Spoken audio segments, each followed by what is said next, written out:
Okay, here's a political puzzle for you.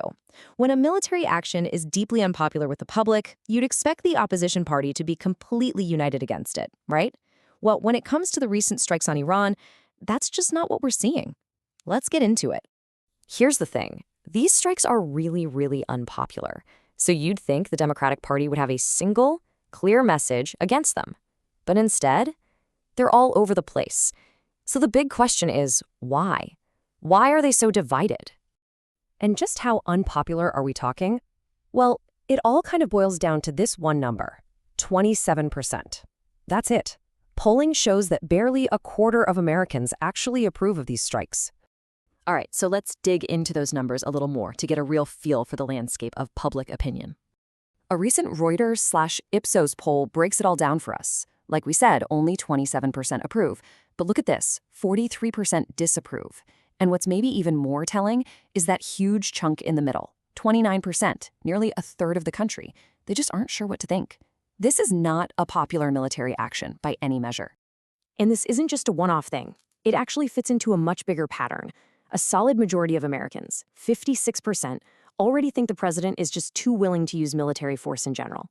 And get this, that number includes almost a quarter of Republicans. So this concern really cuts across party lines. And it's not just about principles, it's also about what hits you in the wallet. Nearly half of Americans, 45%, say they'd be less likely to support this whole thing if it makes gas prices shoot up. That shows you there's a real anxiety about the practical, day-to-day consequences of a bigger conflict.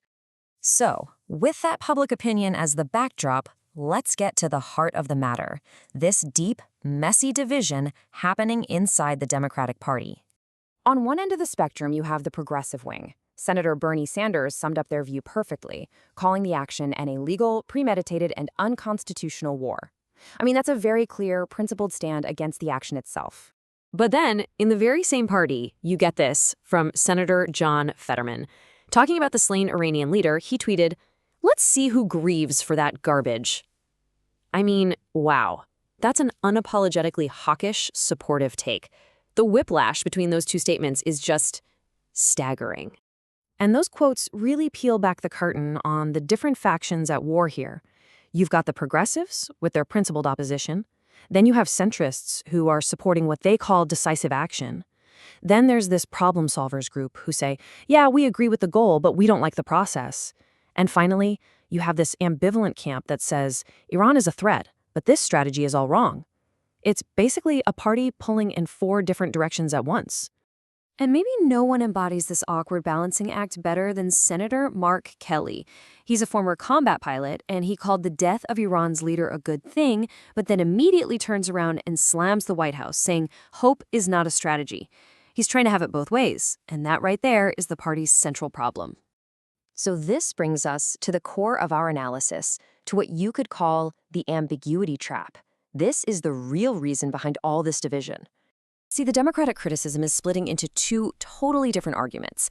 On one hand, you have the procedural critique. This is all about the process. It's asking, hey, did the president get permission from Congress? The complaint here is basically that they got cut out of the decision.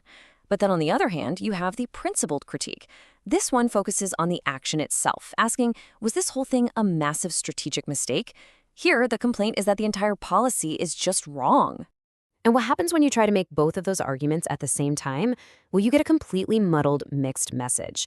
And that ambiguity just leaves the door wide open for Republicans to define the entire debate, letting them accuse Democrats of just playing politics instead of having a serious position. This whole situation might feel brand new, but it's really not. There's an incredibly powerful lesson from recent history that shows us exactly what the stakes are. Okay. Let's compare 2 midterm elections, both totally dominated by the Iraq War.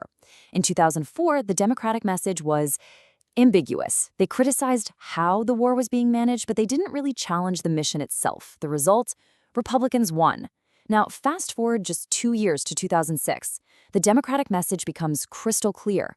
The war itself was a strategic mistake. The result that time? A huge Democratic victory.